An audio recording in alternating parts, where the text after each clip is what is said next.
ভয়াতুৰৰ দৰে জীয়াই থকাতকৈ বীৰৰ দৰে মৃত্যুবৰণ কৰাই শ্ৰেয়। মহাত্মা গান্ধী।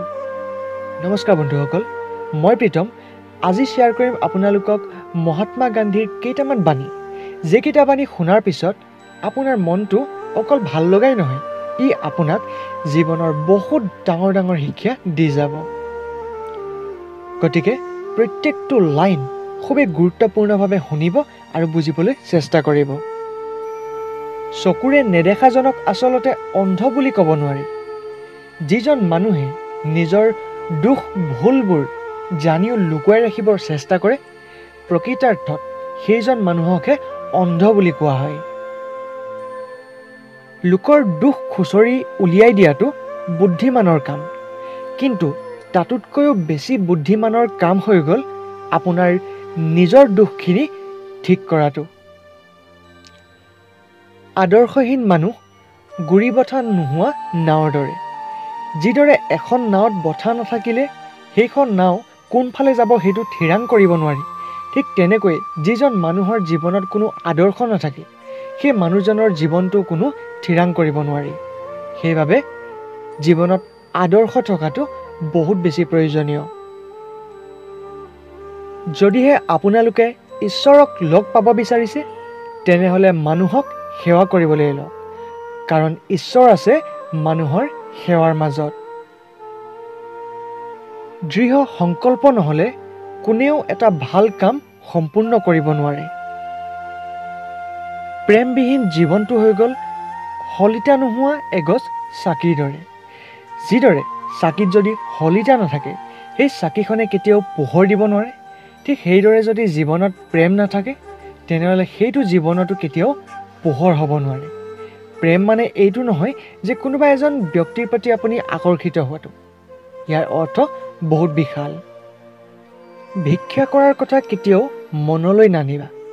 যিটো বিচাৰিছা সেইটো পাবলৈ নিজকে যোগ্য কৰি তোলা। পৃথিৱীত সেইজন মানুহেহে মৰমৰ শক্তি বুজিব পাৰে, যিজন মানুহক মৰমৰ শৰে বিন্ধি থৈছে।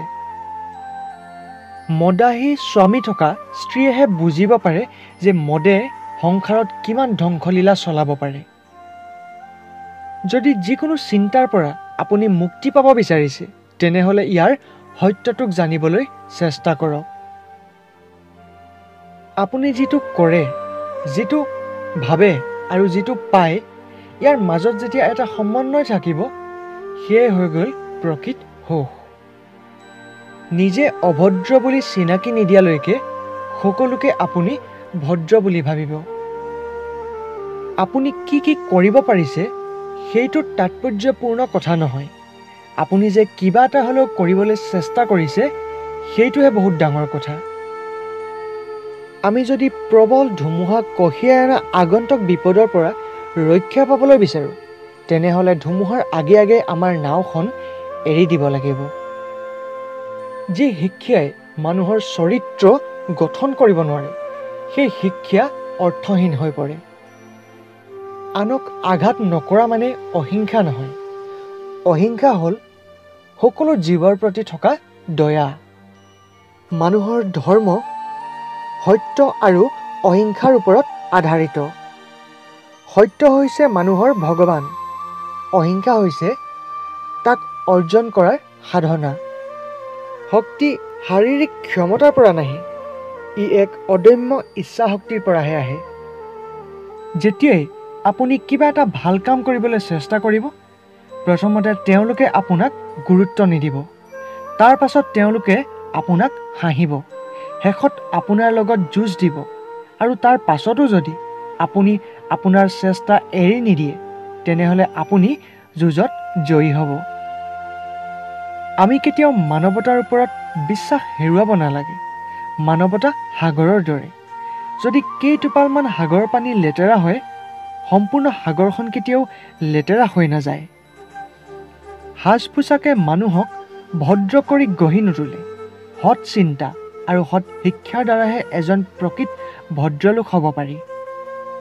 যাৰ দুই চকু কুটিল তেওঁ অন্ধ নহয়। যি নিজৰ দুখ ঢাকি আনৰ দুখ খুচৰি ফুৰে তেওঁহে প্ৰকৃততে অন্ধ। দুৰ্বলে কেতিয়াও ক্ষমা কৰিব নোৱাৰে। ক্ষমাশীলতা এক শক্তিমানৰহে কাম। আপুনি সংসাৰত যি পৰিৱৰ্তন আনিব বিচাৰিছে, সেই পৰিৱৰ্তন প্ৰথমে নিজকে কৰক। কিতাপৰ পাতৰ পৰা শিক্ষক শিক্ষয়িত্ৰীসকলে কেতিয়াও মানুহক চৰিত্ৰ গঠন কৰাব নোৱাৰে। চৰিত্ৰ গঠন আচলতে জীৱনৰ পৰাহে আহে। প্ৰকৃতপক্ষে আপোনালোকে নিজৰ ভিতৰৰ পৰাই চৰিত্ৰৰ বিকাশ ঘটাব লাগিব। ক্ৰোধত উন্মত্ত হ'লে একো লাভ নহয়। ক্ৰোধৰ পৰাই আক্ৰোশৰ জন্ম হয়। আক্ৰোশৰ ফলত বিভৎস ঘটনা ঘটে। যাৰ অন্তৰ পবিত্ৰ নহয়, তেওঁ কেতিয়াও পণ্ডিত হ'ব নোৱাৰে। সগুণ যিমানেই ওপৰলৈ নাথাকক কিয়, তাৰ চকু সদায় তলৰ মৰাশৰ ওপৰতে থাকে। যিজন মানুহে প্ৰলোভনৰ ওপৰত থাকিব পাৰে, সেইজনেহে জীৱনটোক উপভোগ কৰিব পাৰে। এজন মানুহৰ অনুমতি অবিহনে তেওঁক কেতিয়াও কোনো মানুহে অনিষ্ট সাধন কৰিব নোৱাৰে। স্বাস্থ্যই হৈছে মানুহৰ প্ৰকৃত সম্পদ। ধন, সোণ, ৰূপ এইবোৰ নহয়। ক্ষমতা দুই প্ৰকাৰৰ। এক প্ৰকাৰৰ ক্ষমতা অৰ্জন কৰা মানুহক ভয় দেখুৱায়। দ্বিতীয়তে ক্ষমতা অৰ্জন কৰিব পাৰি মানুহক ভাল পোৱাৰ মাজেদি। ভাল পোৱা দি অৰ্জন কৰা ক্ষমতা ভয় দেখুৱাই উপাৰ্জন কৰা ক্ষমতাতকৈ হাজাৰ গুণে বেছি কাৰ্যকৰী বা স্থায়ী হয়। আপোনাৰ ভৱিষ্যতটো নিৰ্ভৰ কৰে আজি আপুনি কৰি থকা কামৰ ওপৰত। সেইজন মানুহে পৃথিৱীত সকলো কথা শিকি যাব পাৰে, যিজনে মাত্ৰ মানুহৰ ভাল ভাল গুণবোৰহে দেখি পায়। ফ্ৰেণ্ডছ, যদি ভিডিঅ'টোৰ কথাখিনি আপোনালোকৰ ভাল লাগিল, তেনেহ'লে এটা লাইক কৰিবলৈ নাপাহৰিব। আৰু এই কথাখিনিয়ে আপোনাৰ মনটো কিমান পজিটিভ কৰি তুলিলে কমেণ্টত লিখিবলৈ নাপাহৰিব। এটা নতুন ভিডিঅ'ৰ সৈতে লগ পোৱাৰ প্ৰতিশ্ৰুতিৰে আজিলৈ বিদায় দিলোঁ। তেতিয়ালৈকে চাই থাকক PS এস্পাইৰিং ফিল্মছ, যিটোৱে আপোনালোকক জীৱনত এখোজলৈ আগবঢ়াত সহায় কৰিবই।